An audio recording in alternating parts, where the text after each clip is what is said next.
Hey everyone, it's Adele and April from Just Say Scrap, and we are here with Technique Tuesday. So we are super excited about our in-person weekend that is coming up on Thursday. We're super excited getting ready for it. It's been a crazy ride, but we are having fun. So here's our video.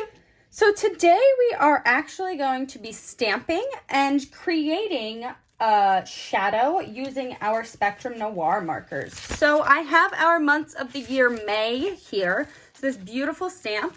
And I do have a piece of flamingo that we actually second generation stamped with one of the stamps on here. We used the flower. So you can see it's very, very light, but it's in flamingo ink, which gives it that really subtle, beautiful look on the flamingo cardstock.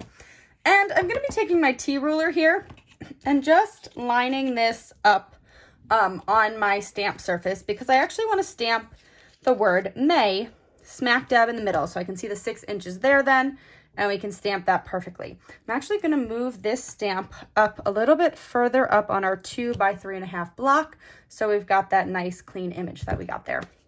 So I have our intense black ink for this. This is the ink that we're going to want to use when you are stamping and coloring, because this is the ink pad that is going to dry and allow you to color over it without smudging. So I'm just going to kind of grab my ink in here, make sure that we have this seasoned. If you've never used your stamp before, you want to make sure that you season it on your hand or anywhere on your body that's skin, because you see how that kind of changed color.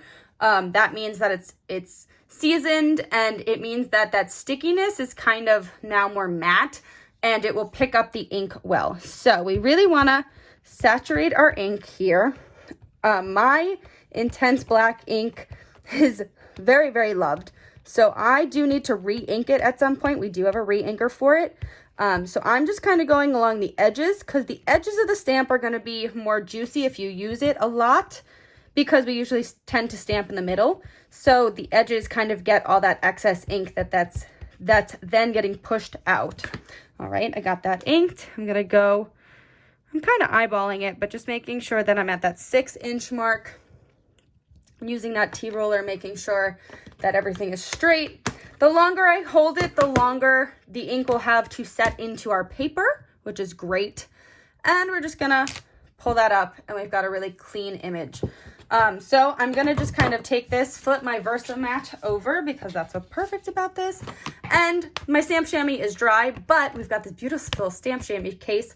I'm gonna use that to clean this. I'm also actually gonna spray it a little bit with our spritz cleaner just to make sure that that intense black ink really comes off. And that's kind of how I clean those when I'm using intense black. It just kind of helps the process along a little bit better when we are cleaning.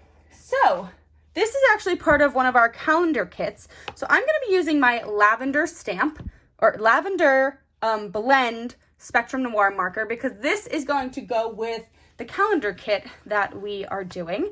So I'm actually going to use the mid. I'm going to come down here. And this is a shadow effect. You can do this with anything, but I really, really love to do this with our words. I think it kind of just gives it a little bit more of a dimension when you're doing this. It kind of goes along with our Melissa Esplin that we used to have, but it just kind of gives it a really pretty look when you are doing this on a page or something like that. Yeah, I think I'm going to use the lavender. Let me test it out on something first. Hold on one second. Maybe I'm not going to use the lavender. I actually might use I think I might use Antique Pink Blend. So yeah, I grabbed in my Antique Pink Blend. I'm going to go to the very darkest of the Antique Pink Blend. And I'm going to just be doing a shadow base. It's going to be on the bottom half and off to the right-hand side. So I will kind of show you what I mean. I'm going to be following the lines exactly of the May, but just kind of doing them off to the right and actually making the shadow underneath the letters. So I'm not going to go above the black ink at all. But I am going to make sure that I'm going down to the right side, going slightly lower, and then following those lines. So basically, I am completely copying exactly what is in front of me on this stamp. So see how I'm following the lines of the May?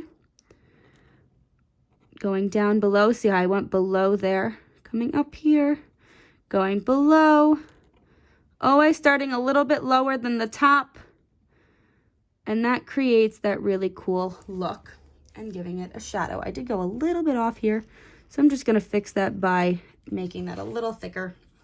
And actually this one a little thicker, so everything is pretty even. But you can't really have any mistakes when you're scrapbooking, only extra embellishing. And see how beautiful that looks as a shadow? It just really gives the May a little bit more of a dimension when it's on a page. And we did it the same color as the background, or similar to the same color, because that really gives it a pop and gives it the shadow effect. So yeah, that's our shadowing stamps. And that's Technique Tuesday. Thank you for watching. We hope you enjoyed. If you have any questions, please let us know in the comments below. But yeah, that's our technique. So we will see you next Tuesday. Bye. Bye.